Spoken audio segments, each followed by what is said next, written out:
Welcome everyone back again to the Scum and Villainy Podcast. It's good to hear from you. You asked, we answered. Wave 4 came out. We're going to talk about it. Scott, Greg, how you doing today? Doing fantastic. Yeah, doing great.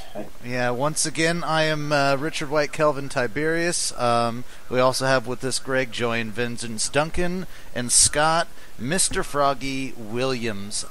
So guys, Wave 4 just popped out.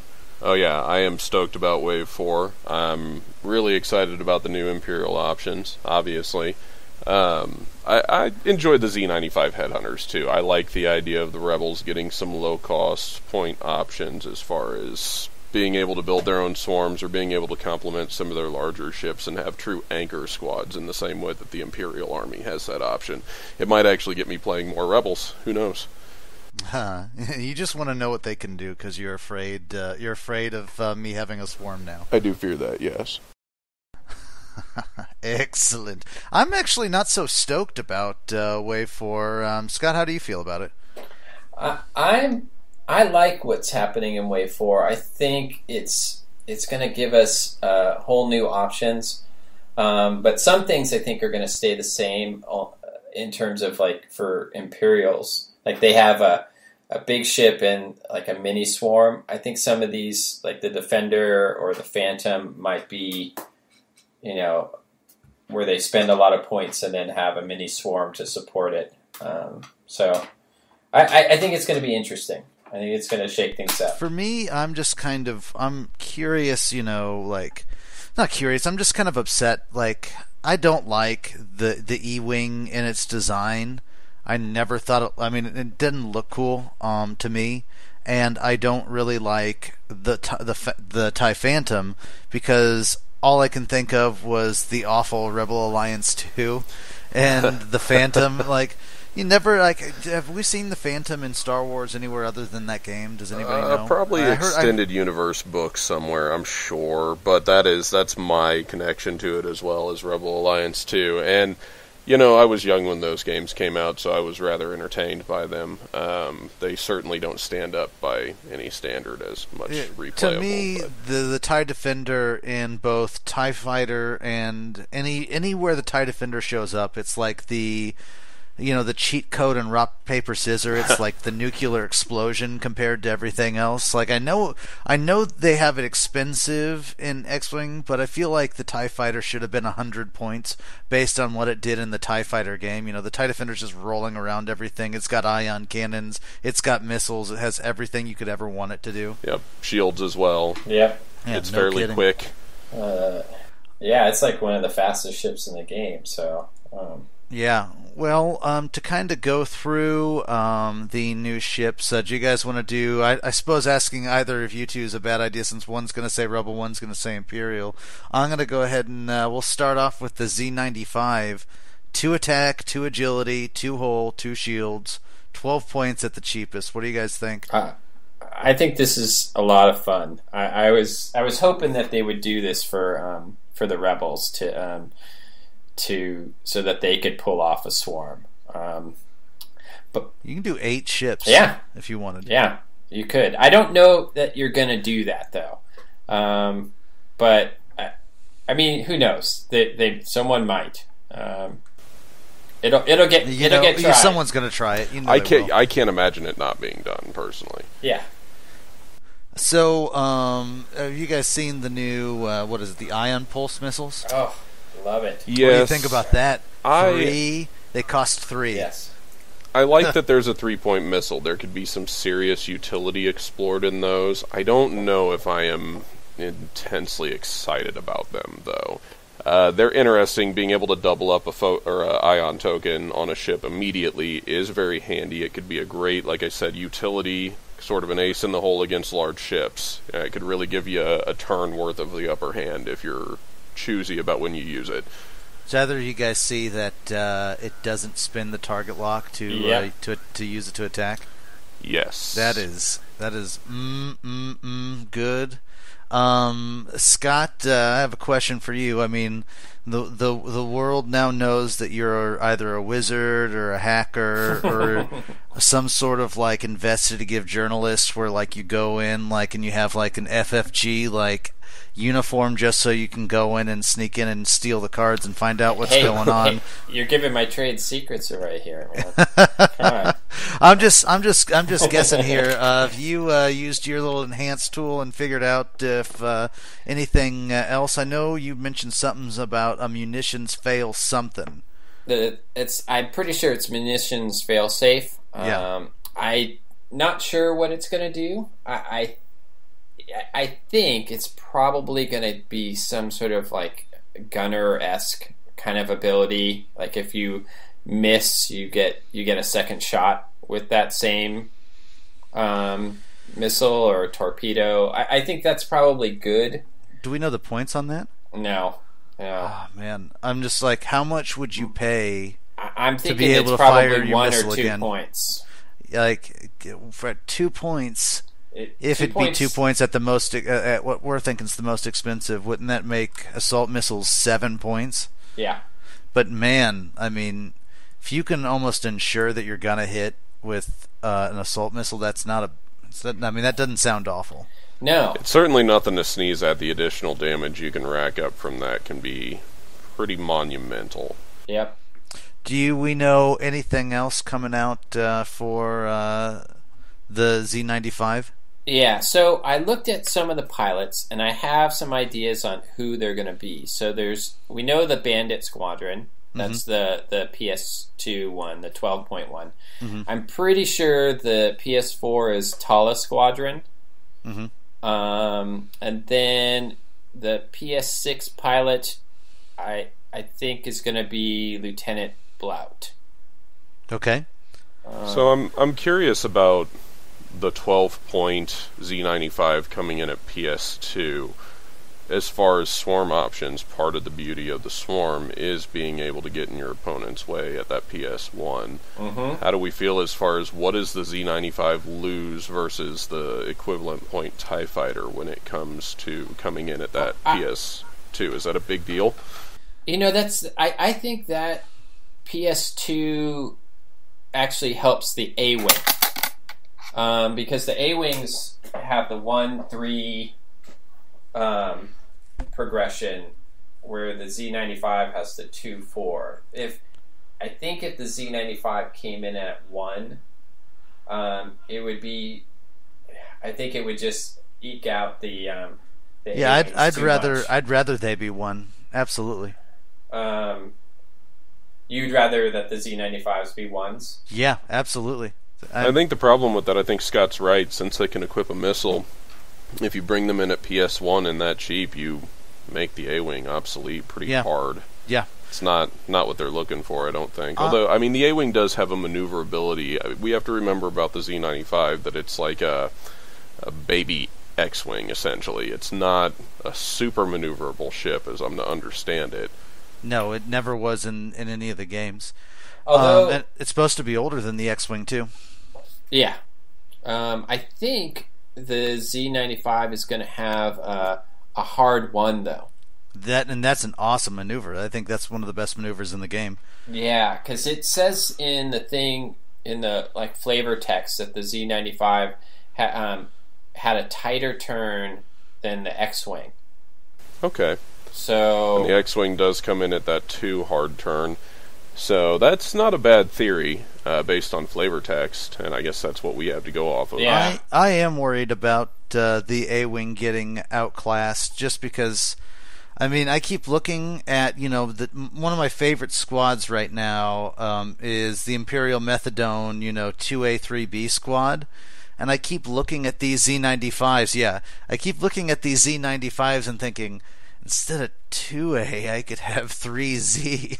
And I could have 6 ships, and there's a little part of me in the back that like loves swarms and loves just like being a bee's nest of awful for my enemy.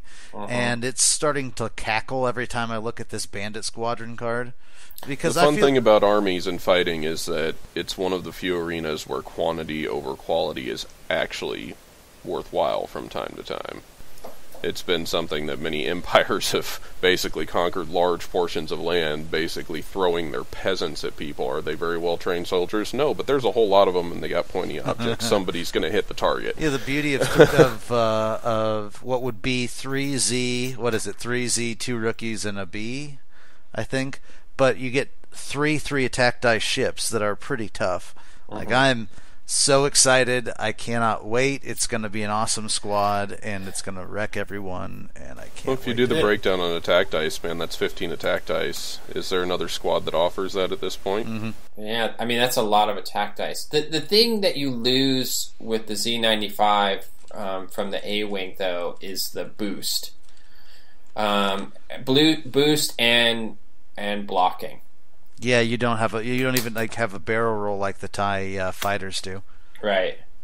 Well, we are going to go from the incredibly cheap and incredibly flimsy Z95s to what looks to be a pretty sturdy ship in the E-Wing. The E-Wing, we know, is 3 attack dice, 3 agility, 2 hull, and 3 shields. I know that there's at least one PS1 version, and it starts out at 27 points because my enhanced tools, my eyeballs, at least work that well. Scott, do you got anything good for us on the E-Wing? So we know the PS1 is the Knave Squadron, and then I'm pretty sure the PS3 is Black Moon Squadron, and then there's, I don't know how to pronounce the PS5 guy's name, Etana Bot. I don't know. I think that's it. Etana Bot. I'm going to go with that for now. Everybody pronounces Ep2 differently, so. Yeah. And then there's a Colonel something on PS8, but I'm not sure. Man, the thing about it is, like, I think the E-Wing will be able to take, the star role out of what used to be, say, like a Wedge Antilles or an Ep2. There's a lot of exciting combos because we know it can take sensors, and anything that can take sensors is ridiculous. But if we're running under the assumption that it can also take droids, then we don't know the dial. All we know is that it can make a hard turn 3. Its dial's going to be LA Jeans and Oakland Booty. It's going to be good. That's awesome. Yeah, so, I mean, if they have any problems, though, I mean, they can always equip an R2 unit, right? So this thing could theoretically never have stress so long as it moves 2 or less, and if you want to do it right, it can push the limit, right? Before it takes a move with advanced sensors, and then clear all of its stress and not even care about bumping. You're absolutely right about those combinations on the Astromech, and I'm very excited about that. It sounds insane. There's just so many things that it can do. And if it has a great dial, and I'm banking it does. I'm banking it's somewhere close to the A-Wing. It's supposed to be A-Wings of maneuverability with X-Wing durability, right? Yeah, I think it's going to be in that ballpark. I mean, R2-D2, if it has like 6 greens already, yes, huge. I mean, or R2F2. R2F2, you got 4. If you push the limit in advanced sensors, it's all dirty. Yeah, I've got. Oh man, I was talking to Greg earlier. There's a combo I want to do with the E-Wing. So one of the cards in the Z95 is the decoy. And I'm pretty sure what it lets you do is switch your defense with another pilot at range 1. Whoa! So, okay, you put R2-F2 on an E-Wing and give it stealth, and it's at 5 defense. And then you give it to Biggs. Oh. And then you run Biggs with R2-D2. So he's not going to take much damage, and depending on how they word it, you're locked at you're almost locked at 3 rebel ships at that point, right? Well, you have 30 points left, so not if we have Z95s. Exactly. It's like you could have a couple more ships in there. So with missiles, and then so there's some crazy stuff that Decoy sounds incredible. Decoy does sound really interesting to me. I mean, the combinations for that become almost limitless. I mean, think about what that does to the tank shuttle. We spoke earlier and mentioned that we weren't sure if the concept of the tank shuttle was there yet. Think about what Decoy does for that situation. Being able to take an elite pilot talent that can switch out the agility of a TIE fighter, for example, with the shuttle's agility, and let that shuttle dodge at that high agility with Rebel Captive, with Sensor Jammer. Good luck hitting and killing that thing. Yeah. I mean, you put Decoy on like a Black Squadron, and you're good. Yep. Ugh. And then you're not even talking about a lot of points. You're not losing ships to do that. No. That's taking a squad, because the shuttle with Mini Swarm, some of them being various types of elite pilots, there's a lot of options there. Yeah. That already exists. That concept is already tried and true. Now let's take that shuttle and make it even more of an anchor ship and more of a powerhouse by being able to trade out those agilities. It seems like an incredibly strong upgrade. Yeah. So it seems like there's going to be... with the E-Wing, we also know another upgrade that's coming out soon that I think is going to just basically we can wave R5K6 goodbye because R7T1 is in town. Yeah. And that is Yes. the new super duper droid. I'm so excited for droids to be good again. Now let's clarify what this does for the sake of this conversation. This is a droid that allows you to, if someone is in your firing arc, you may take a target lock on them as an action and then perform a boost, correct? Yep. If an enemy ship at range 1 or if you were inside their arc, not vice versa. Ah, I see. Okay. So you could be Interesting. facing sideways, like, say, in what everybody's talking about with Dutch. Dutch has got ion cannon, right? So Dutch doesn't care what way he's facing. He could be facing sideways, boost out of an arc, and give somebody a target lock and get a target lock. Oh, wow. And it just says you may perform a free boost action. It doesn't say you have to have, engine or anything. It just lets you boost. I don't understand how or what R7, if R7's just got nitro built in it or something, but apparently it works. For 3 points. Yeah, for 3 points. Wow, that's what's going to be my next question, is I didn't know the point cost. At 3 Wow. points. I mean, It's an expensive astromech. That's on the high end of cost for astromechs, but wow. Put that I on mean, Dutch. But Just you get go ahead. a boost and a lock. Yeah. That's- 2 actions, no stress. Yeah. Boost is incredible on turret ships. Yeah. Do you know any of the other upgrades and what they might do? I want to know what the base R7's going to do. I couldn't see that. You got to get a better enhanced tool. Yeah. I know. Do we know any of the other upgrades, Scott? Have you worked your magic on those? Let's see. There's some other ones. Let me look here. Let's see. The Wingman, I think you're actually getting you get a stress token, and I think you give like a friendly ship maybe an extra attack die or something like that. Cool. It might be something similar to like Jan's ability, only I think you have to be within range 1. But that's not bad. Yeah, if I'm wondering about if the Z95s, if the tallest squadron has a elite pilot talent, if you can like make kind of like a mini swarm with a bunch of these guys as wingman, That'd be kind of cool. Giving each other extra attack dice. If you get 5 or 6 ships in, that would be pretty nice. It is something pretty cool. Because I'm an Imperial fanboy, that sounds fun. What is that specifically geared toward? Is that another elite pilot talent? Yeah. I mean, that probably. could be nice on black squadrons, you know? Exactly. Low Yeah. PS, or lower point cost for the elite pilot talent, so you can have more ships. Add the extra attack dice from everybody. That's really interesting. Any other interesting cards that we've you figured out, Scott?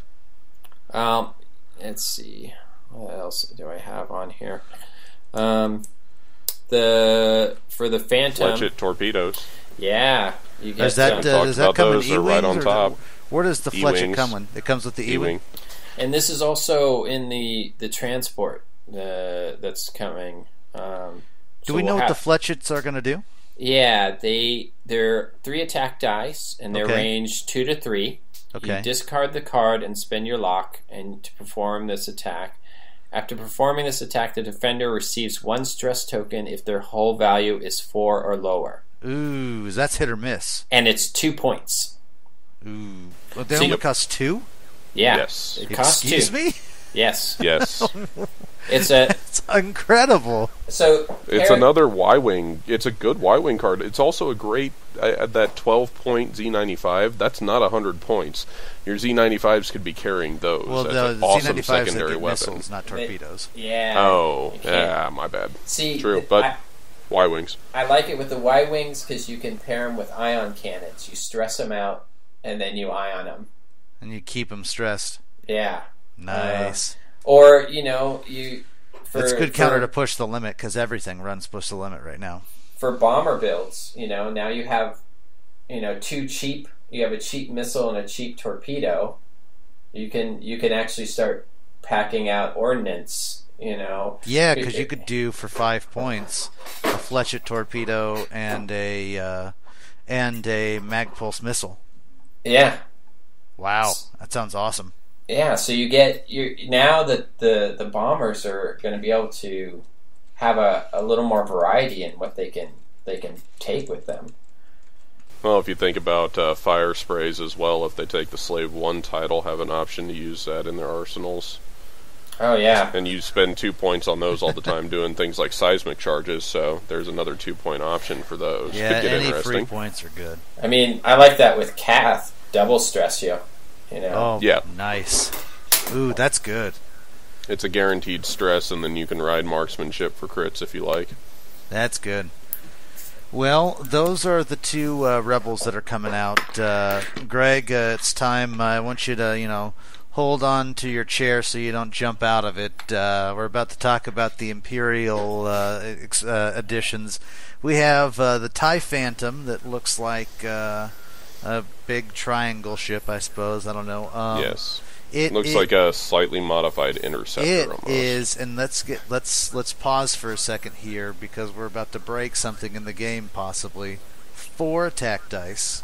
I'm going to say that one more time because I didn't misspeak. 4 attack dice. You know what? Let's just talk about that for a second because what does base 4 attack dice do to? Yeah, let's just talk about that for a second on the odds into things. I know none of us are statistic junkies. I think Scott's friends with some, though.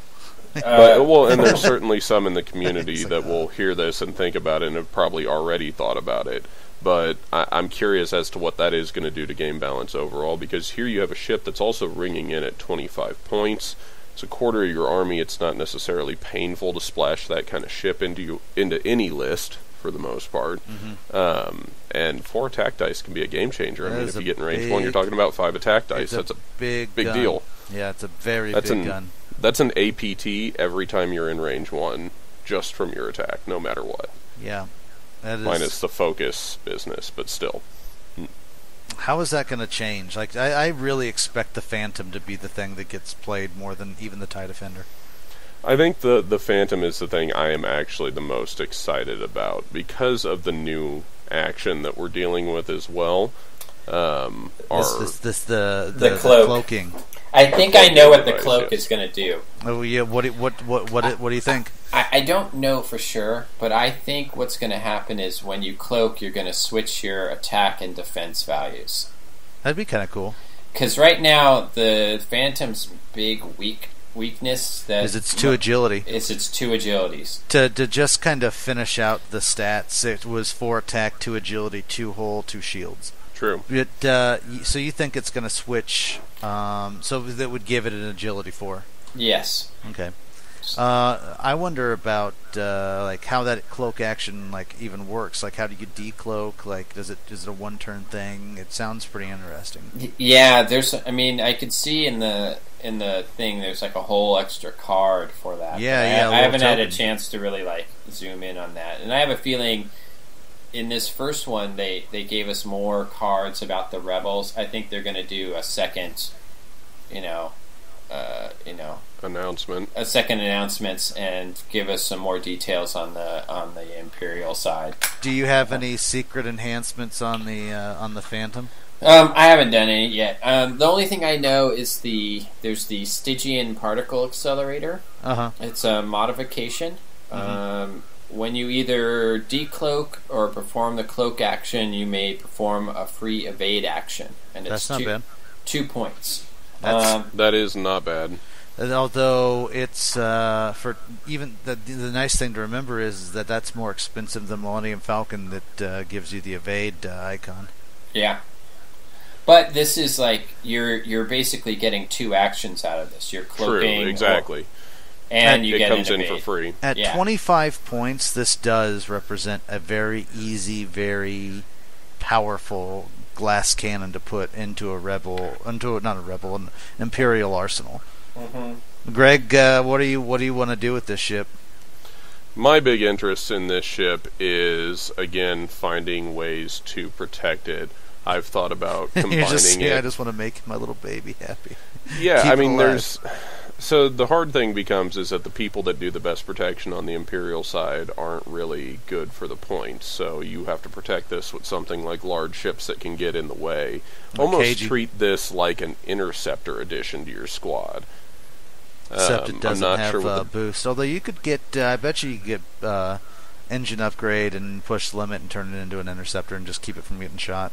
Exactly. Keep it out of arc, keep it at a very high attack die, sort of a pain flanking ship, and then anchor it down with a decent mini swarm or a couple of large ships and have it be the large ship's flanker standing in place of that commonly used Saber Squadron with PTL. So the last ship that's coming out is the TIE Defender. It is the giant hexagon of doom. It is 3 attack dice, 3 agility, 3 hull, 3 shields, all business. Thing's even got a cannon slot, if I remember correctly. Is that right? Yep. Yes. Oh God, thing can run around with heavy laser cannon for funsies. Yes. What do we think about this ship? For PS1, I think it's 30 points, isn't it? Yep. That's my biggest problem with this ship right now. I love the idea of it, but it's almost, sometimes I feel it's the same way with the E-Wing on the other side. What I feel like we have in this expansion, and maybe we just don't understand the combinations yet, but what I feel like we have is 2 ships that are awesome additions to the fleet, and then we have 2 ships that seem like these dangerous holes for points to fall into. The TIE Defender seems exciting, but it's so expensive, and it covers such a large portion of the Imperial Army at that cost. It's going to be your main ship, and you're going to run a mini swarm with it, is how I see the TIE Defender being run. Yeah, I mean, for the points, it's almost a bounty hunter. Yeah, exactly. It's going to be bounty hunter-esque, and we don't know what the unique pilot's abilities are going to be, and that's going to be the game changer in their point value. Well, not just that. We can play a quick game. They mentioned a new maneuver never before seen in X-Wing. So we're going to play a quick game here. Greg, what do you think the maneuver is? If are we talking on dial maneuver? Is that the implication here? It says a new maneuver never before seen in X-Wing or something along those lines. Well, I'm assuming it doesn't come with a new measurement stick, so it has to be allowable within that. So we'd have to be talking about something like a 1K turn, I guess. So you're thinking 1K turn? Yeah. Scott, what do you think it is? I'm thinking it's going to probably be a K turn that isn't red. That would be redonkulous. Yes. Imagine if it could do like a 4 or 5 white K turn. I'm not going to lie, that would make that point value seem a lot harder or a lot easier to spend. Absolutely. I'm hoping, just because I think it would be funny, I want to see a 1 or a 3 or 2 bank K turn. I just think it'd be fun. Like K turn on a bank. Yeah. That would be interesting. Yeah. It'd be I don't know. crazy. Like, I don't know what it's going to be, but I really do think that if the Defender's going to work, because I mean you're having to compare it to a bounty hunter, and that's, I mean, I personally prefer the shuttle to the fire spray most of the time, but the bounty hunter, point for point, is probably one of the best ships in the game, and you're having to beat a bounty hunter with a ship that only has 6 hit points. I mean, it's a little hard. So that was our Wave 4 preview. We're all really excited. Talking about stuff we've been doing, though, there is a tournament. Last time we mentioned Vassal, the online tabletop that many X-Wing players play X-Wing on internationally. Right now is a tournament going on run by Theorist. I signed up to play, and Greg signed up to play, and Scott signed up to play, and now we're in some elimination rounds. And how are you guys doing in the Hilo tourney? Bastard. I lost last round. We would have played each other too. We missed out on an excellent opportunity to entertain the people, and you just couldn't pull it out. Yeah, I didn't really want to embarrass you. No, So, how many? But you ended up going 3-2, right? Yeah. Oh, that's not too bad. Winning record. That's respectable, huh? Yeah, hey, Greg, how'd you do? I feel like we're gonna poke the bear again. How'd you do, Greg? As we've talked about, I believe before, I skunked it out in this tournament utterly. So you lost all of your rounds. I did lose every single round. What are you flying right now? Well, for the Hilo tournament, I flew actually the exact same thing you are flying. Oh yeah. Oh well, we forgot to mention me. I'm still alive. I haven't lost yet. Oh, thanks, guys. Sometimes I don't want to talk about myself. When's that? When are those times exactly? That? Yeah, I actually just finished my game today, and I had, I'm not gonna lie, I kind of feel bad because I had the luckiest, I had the 2 luckiest crits I could have ever pulled. You did a full Richard? Yeah, I pulled the full Richard. I was down, I was probably going to lose, and then I killed an ion cannon on a Hawk, and I pulled a direct hit on Luke. I basically killed Luke in a round, and it was the only way I was going to win, and of course I ended up doing it because Wow. I have the Force, and the Force loves me. It can do that. Yeah. And it loves me. You do have some fantastic luck sometimes. It's what they say. Is that saying, God protects fools, drunks, and small children? Have you guys... Which you guys checked out any of the more interesting games this go around? Kinetic Operator versus Muon was really good, and so was Sozin versus Paul Heaver. Oh yeah, I didn't see either of those. How did Paul and Sozin do? Theirs was a Sozin, I think. Eventually, he pulled it out, but it was really neck and neck for most of the game. Sozin actually is doing. I'm really kind of impressed with the new video cast he's been doing. He did yours and Decrier's last round. I thought that was pretty entertaining. Yeah, I liked it. I hope he does more of those. Lyle's really smart when it comes to X-Wing. He's a better player than I am. I know that. So I really appreciate him doing stuff like that. Yeah, that was good. I liked his commentary. What do you guys think of the new? Now that we're pretty far in to the Hilo tournament, what do you guys think about it? I thought it was a really interesting concept as far as it went out. And I think I'm going to be slightly negative about Hilo, and it's not just because I lost, but I think we've touched on this before, and it's that during normal rounds, I sort of lost interest in that Game 3. Even some of the Game 2 situations I wasn't all that excited about, because I was seeing squads that were strong squads pair up against squads that I felt like were clearly going to be at a disadvantage. And it's something that can happen when you start pairing winners with the people that lose, and then when you get another consistent winner with a consistent loser, the games aren't as exciting. But now that finals have rolled around, I mean, it's the same old sort of elimination X-Wing. I think my biggest bit is I like elimination-based X-Wing. Well, to explain kind of what the new high-low tournament is, normal tournaments are Swiss, and theorists had the idea to try and make the third round of the tournament the most important, so everyone would be at least theoretically still in contention to win the entire tournament. So he decided to place winners against losers in every round after round 2. So that's kind of the difference from Swiss. There were 74 players, I believe that's correct. Yeah, there's a lot of players for this one. I think it was 74. Scott, you've ran the last 3 Vassal tournaments before this one. So you're actually probably one of the better people to talk to about this. How do you like high-low compared to Swiss, and what did you think about the tournament in general so far?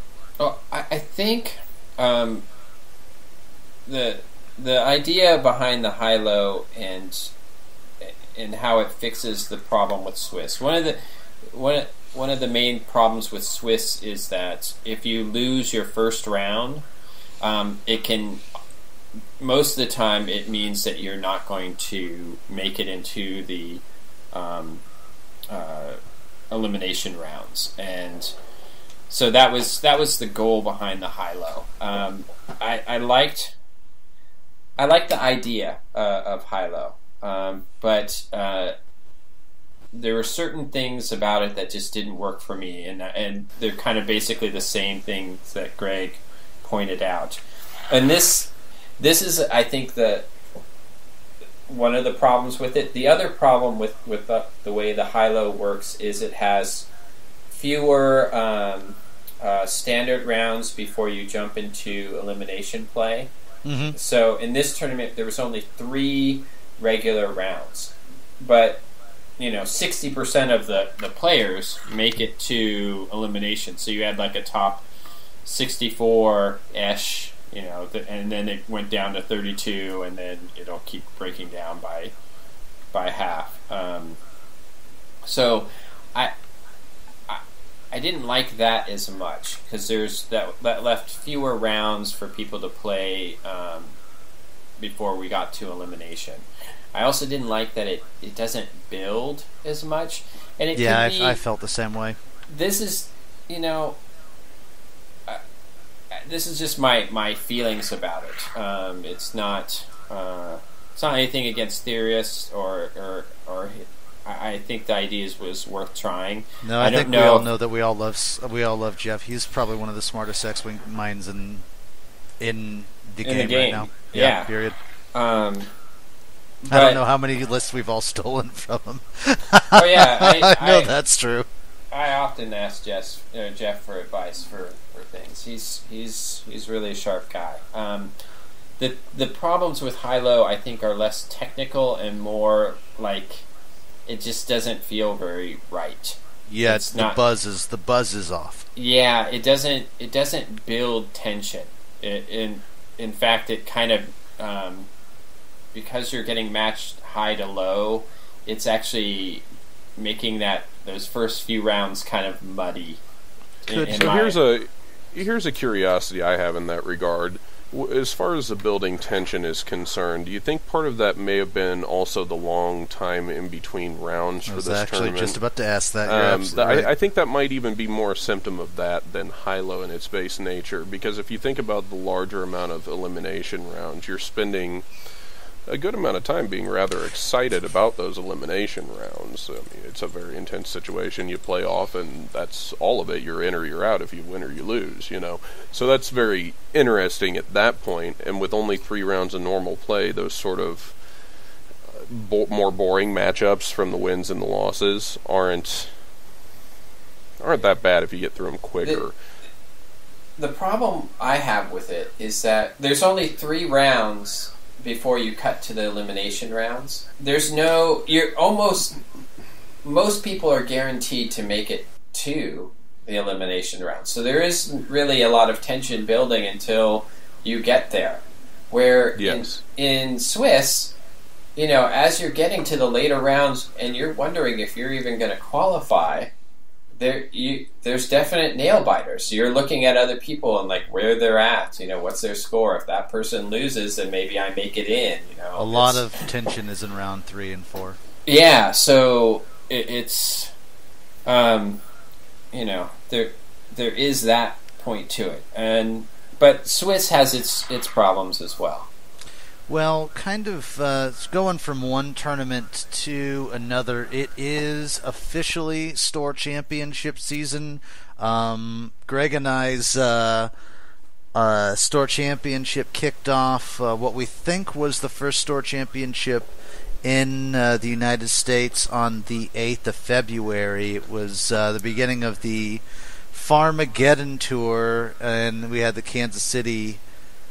Oh gosh, I can barely get through this. I'm so angry. The Kansas City portion of Farmageddon. Yes, we had Omaha, Des Moines, and Kansas City all come down to Game Cafe, and Aaron Bonner.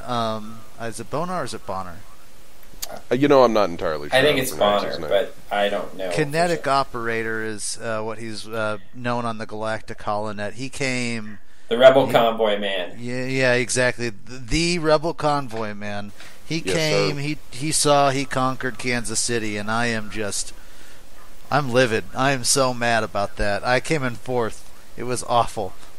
Yeah, I'm fired up too, man. I'm ready for a taste of revenge. But all of our disappointment and the crushing bitter taste that is in Kansas City's mouth it is so right bitter. now, as far as X-Wing is concerned and other, competitive events that we won't mention in polite company.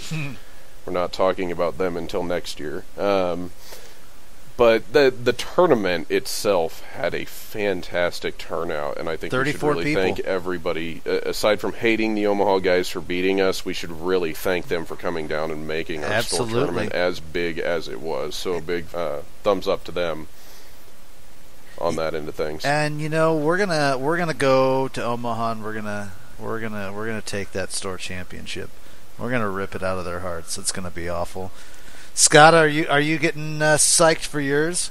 I am, but I don't think we're gonna have that same kind of turnout. I would be stoked if we got that kind of turnout, but I don't see it happening unless people fly in from all over, like Richard does. We had Richard fly in. He did pretty well. You actually have quite a few good players up there. Richard's one, David's one. I know Jonathan is also a very good player, clearly. So you guys have there's a couple other guys that are really good too. So yeah, there is a pretty good player base, but it's not like Omaha where we've got a regular group of 20. Yeah, 20 it's ridiculous. Plus. That's just. I realize really their good. Facebook group only has about like 26 or 7 people, so they're all. It's not like our Facebook group that has like 50, 60 people, but like only 10 of us are active. They've got 23 or 24 active people who are all in, and not even like 1 or 2 mildly active. It's ridiculous. Yeah, their percentage of active players and involved players is very high. Now, I think we should talk about for a little bit, because something that Scott just said makes it pop into my mind, and the fact that he doesn't think his store championships are going to have those kinds of turnouts. And here we are talking about making at least 2 Midwest store championships have decent-sized turnouts. We're talking at least 30 players, because the Omaha situation is going to be just as big, because we plan on traveling to go take another opportunity, take another piece out of them. We've got to go take their turn. We got to go take their title. But can we make a mention for community building and ask a question about why this tournament became so big? What happened? Because while those Omaha guys can account for some of those people, Kansas City had a decent turnout as well. Mm-hmm. We made that a good tournament. Oh yeah, it was mostly Kansas City people still. What happened here that made that happen? Well, I would say communication, just reaching out to whoever you know in the area, and trying to make them aware and encourage them to, I don't know, play X-Wing with you. I mean, like, hey, we like this really awesome game. We're really close. You should come by. And at least with the Omaha guys and the Des Moines guys, because we had people from Des Moines that I don't think even knew Hothy, and they came down, which is pretty cool. It's just advertising and just trying to promote what is an awesome game that you love. Yeah. And I think that's a big deal, is spreading that message out there and making sure everybody knows when things are happening. So if you want your store tournament to be big and awesome, talk to people about it in advance, and you never know what might happen. Here we are in the Midwest between Kansas City and Omaha. It's not like we're out in farm country necessarily, but we're still calling it Farmageddon. True, but they're not necessarily close to us. It's not an hour drive from another city. They're talking about spending a few hours in the car to come over here and play X-Wing with us. So that's some serious commitment. You never know what you might find out there. And you just got to get the word out for your store championships. Make sure people know they're happening. Scott, you're known as you're a world-class community builder, considering you got both facile tournaments off the ground and running into huge successes really when it comes to player turnout. What do you try and do? Well, there's a few different stores in my area. I'm going to try and see if I can get all the players from the different groups to the different store championships, and see if we can build that way. And then there's a good X-Wing group up in Seattle. I'm going to try and reach out to them to see if maybe we can have some Pacific Northwest showdown between the Seattle groups and the Portland groups. You got to represent Scum and Villainy for us, Scott. You exactly. Take every single one. Yeah. I'll try. I'll do my the best. Relationship between Seattle and Portland isn't all that different than our relationship here between Kansas City and Omaha. Yeah. So you can get guys to travel that. It's shown. It happens. Yeah, I mean, it's a few you can get a guy hours. from Seattle to fly to the Midwest to just play an X-Wing game and drink beers with us. That was pretty fun. It was a good time. Cool. We enjoyed ourselves. So thanks, Richard, if you're listening, for coming down. We had a lot of fun with you. But I still hope Scott beats you. Yeah, I got to represent the crew here. So. he did fly all the way down just to play me and lose in the third round. I felt awful. Although I did tell him he was going to be sleeping in the snow if he beat me. I don't know if that was intimidation or not, but I know he's in the military, so I'd probably doubt it that he was. Yeah, you leveraged your couch. He's probably slept on the floor more than a few times. Yeah. All right, so now we're gonna try and we had some. We asked for squad submissions at the end of our last episode, and because of, I think, the three of our undying love for the Alabaster Space Manatee, that everybody just started sending in just shuttle squads after shuttle squads, and since we kind of saw a theme, we decided we would pick our three favorite submitted shuttle squads and talk about them.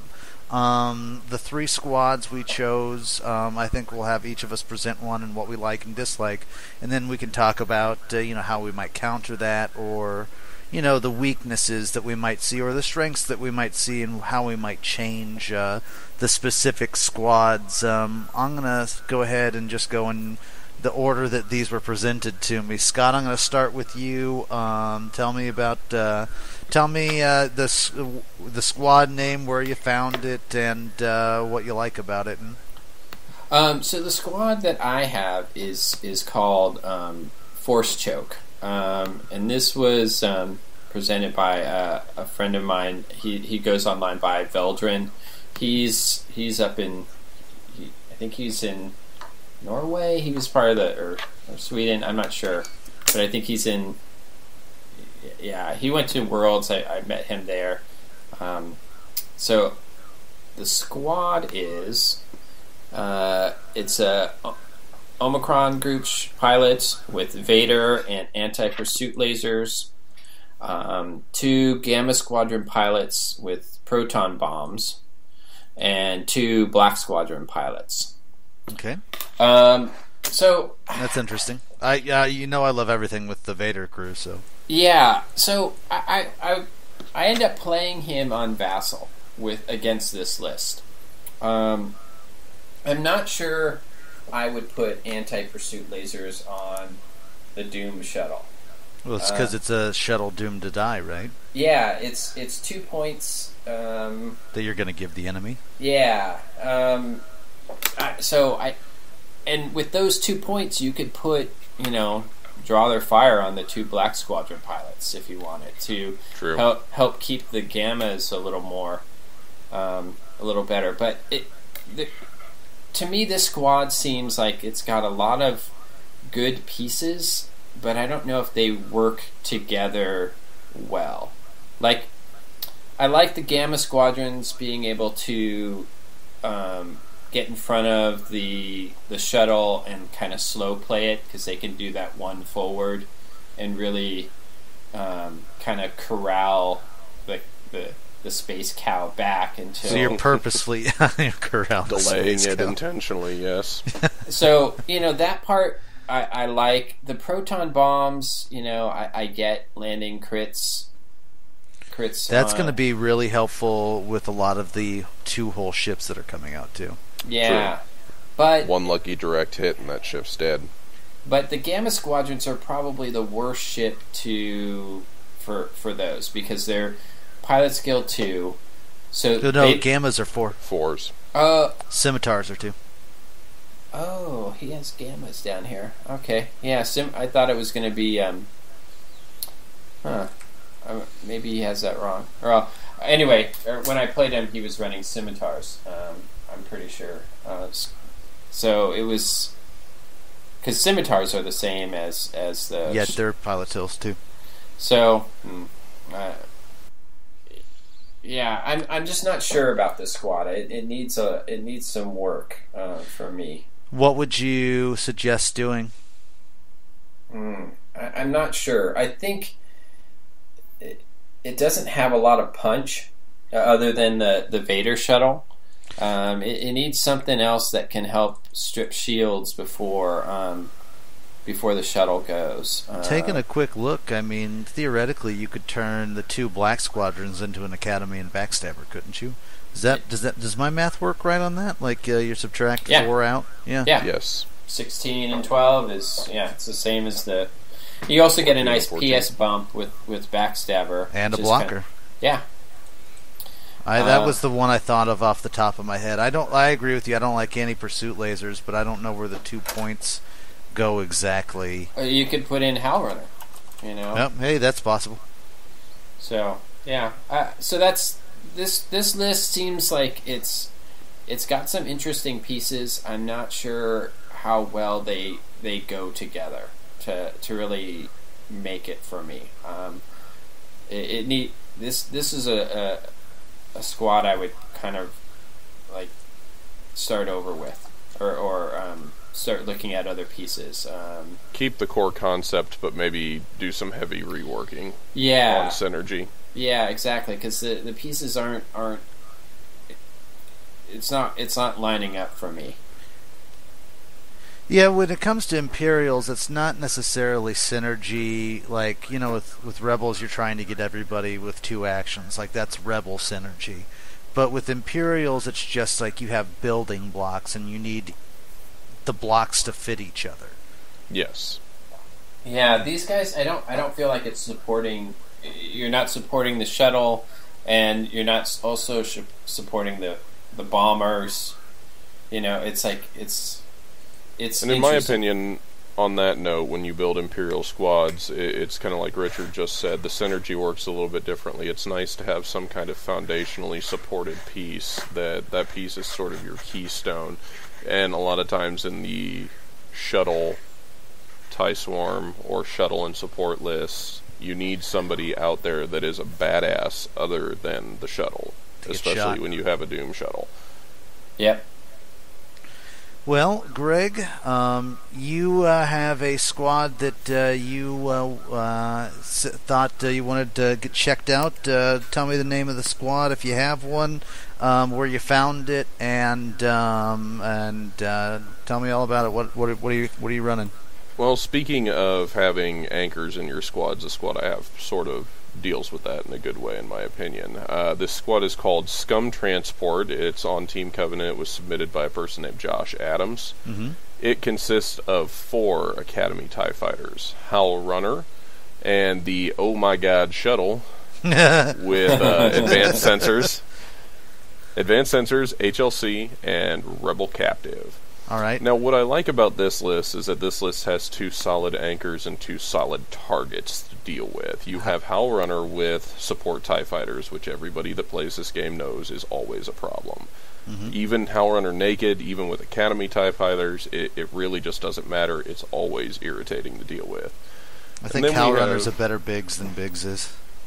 Almost, yeah, because everybody's going to target her if they can, and they'll take bad shots on her when they could take better shots. It's a little more psychological than Biggs, but it has a very similar effect. So then you have this Oh My God shuttle running around out there, and the only thing I don't like about this shuttle is advanced sensors, not engine. I worry about this shuttle lasting long enough and turning around properly because, again, we've discussed before, with any shuttle other than the Doom shuttle, you really need a way to maneuver that thing back into the fight. Otherwise, it almost becomes wasted points, not because it gets destroyed, but because you just never use it again. You never fire with it. Sometimes there are advantages for that, but I don't think when you have heavy laser cannon on something, you want to lose its combat abilities. You don't want to lose shots on it. The argument could be made as well for that in support of it, that if you can fire the HLC twice, you've paid for the points. Advanced sensors make sure that you can stop the shuttle and still get a focus or a target lock as your choice. So it does have strengths. If people do shoot it, it's a huge pain. Yeah, that thing's never going to be able to turn. If something gets behind it, though, with the engine, you might be screwed. And here's where my suggestions for the list come into play. I don't like putting Rebel Captive on that shuttle, and here is why. You're basically forcing people to attack Howl Runner. I would rather make people make the choice between Howl Runner and a shuttle that can murder them. What would you do with those 3 extra points? I might even go so far as to drop advanced sensors as well, and instead run fire control systems and engine upgrade. Does that match? Let's see here. Fire control systems. Yeah, it's 3 and 3, so it's 6 points to work with. Fire control is 2, engine is 4. Mm-hmm. So yeah, you can run that. You still get your same sort of sensation of having actions even when you stop and delay the shuttle or bump it, things like that, because you can pick up that target lock after the first round. Scott, do you have any thoughts on this one? I kind of like where Greg's going with this. I think he's right on the dropping Rebel Captive, so that you really want to give them a choice on what to shoot at, and you want that to be a difficult choice. So I kind of like that. The engine upgrade. It's if I'm not doing a Doom shuttle, I pretty much always put engine on the shuttle. It makes it really fast. Yeah, I like that.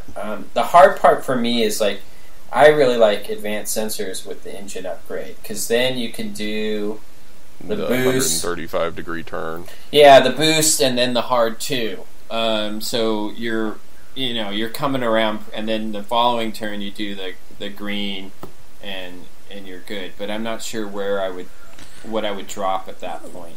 Well, you're losing 1 point, so you're getting rid of Howl Runner at that point. That actually was going to be my suggestion. I've run this almost this exact same squad before, and it is one of my favorite shuttles to run that I've ever run, and that's running Omicron sensors, heavy laser cannon, Rebel Captive, engine, and 5 Academy ties. You would be shocked how often people will fire at a range 1 Academy tie instead of your shuttle. Yep. And if your shuttle does get fired at, you just go 3 forward and boost, and just run away.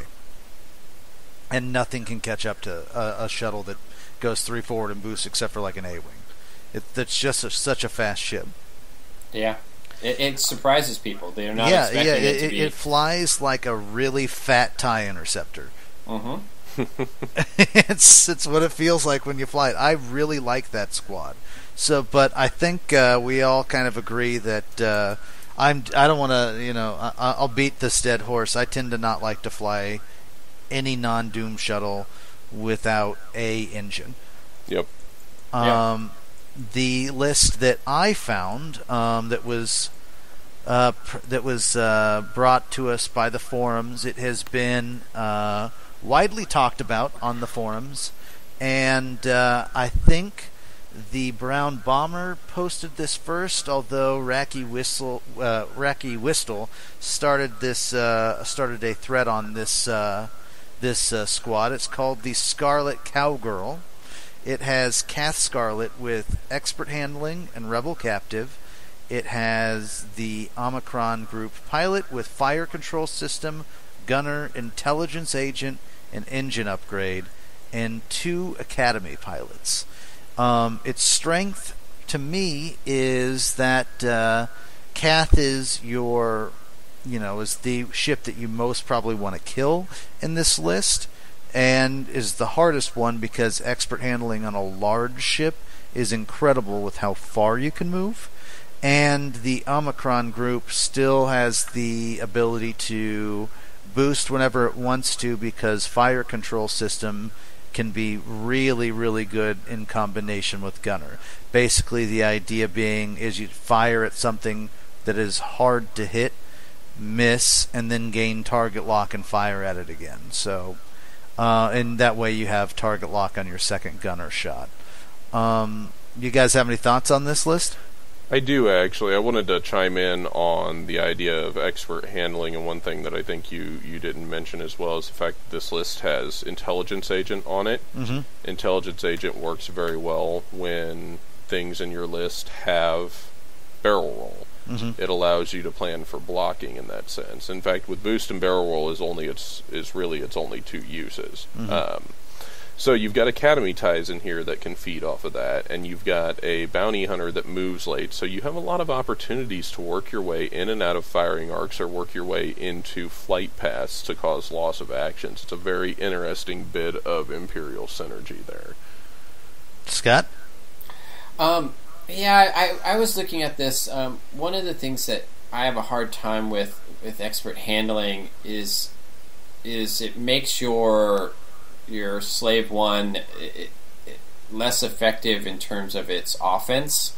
Mm-hmm. The same with engine upgrade. Whenever you're doing, you're not focusing or target locking, your attack dice go way down. So I was wondering if there was a way to squeeze out some points for your instead of the Omicron Group Pilot. Drop. So your thought process is that way you can get the stress. Yeah, have your eat the stress from Kath, so she can still do her flip, and her barrel roll, and your gets the stress. I was thinking of dropping engine on it, because engine with your is less useful. Because he's not going to be able to take an action? Yeah, because of the stress. But I really like fire control system and gunner on your. I think that's yours best build out.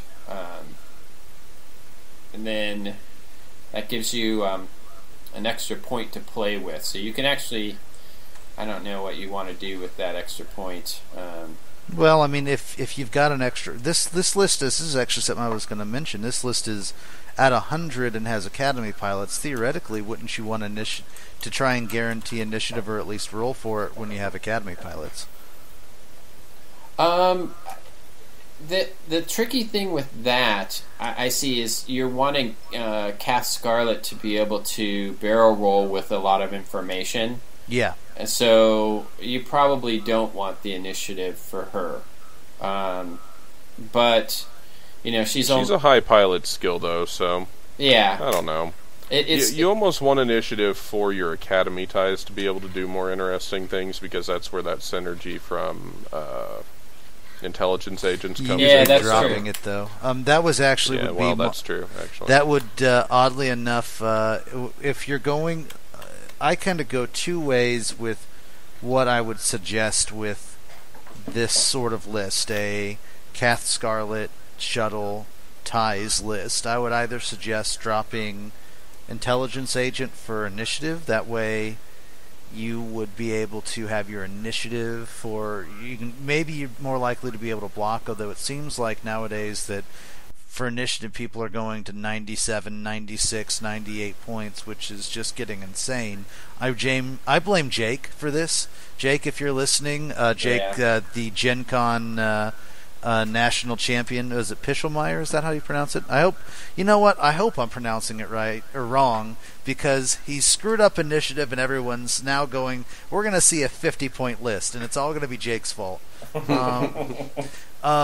Anyway, so going for initiative is at 99 nowadays is not really that big of a bid. My other thought would be, I've run this before, to do a Cath Scarlet with just expert handling. And instead of doing the Buzzsaw shuttle, which is the fire control system, gunner, and engine, change it to a Doom shuttle, and then suddenly you have just enough points for a brand new Academy tie pilot, and you can have 3 ties instead of 2. Do you think the list works better with, say, 5 ties, or a loaded shuttle and fire spray? I'm not sure. I tend to feel naked whenever I fly less than 4 ships or less when it comes to Imperials. I really do as well, and especially because none of those ships have incredible defensive options, except for expert handling, maybe, and engine. That's about what you're the top end what you're looking at. I'd almost rather have recon specialists, though, because I love that double focus on the fire spray. Somebody said to me that every time you want recon specialist, you have rebel captive, and every time you want rebel captive, you have recon specialist. Really? Yeah.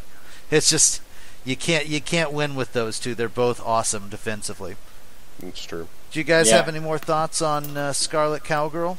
No, I think it's that list seems pretty solid. It does seem really solid. I might have to give it a try, see what it does. Do you guys? Now that we've done, now that we've done shuttles, I think that the next list that we want to see is, since Aces is coming out soon, and we talked about it last week.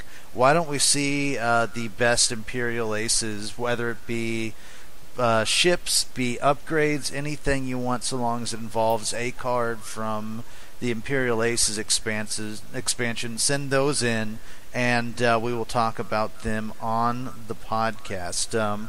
Well, that's it for today. We will be on basically the next time that we have an opportunity to. We weren't expecting to do one so quickly, but Wave 4 dropped and the people want it, and when the Galactic Holonet calls us, when the Galaxy calls us, we answer. And so yeah, we'll try and get back on this as quickly as we possibly can. I am Richard White, and for Greg Duncan and Scott Williams, this has been the Scum and Villainy Podcast. Thank you, guys.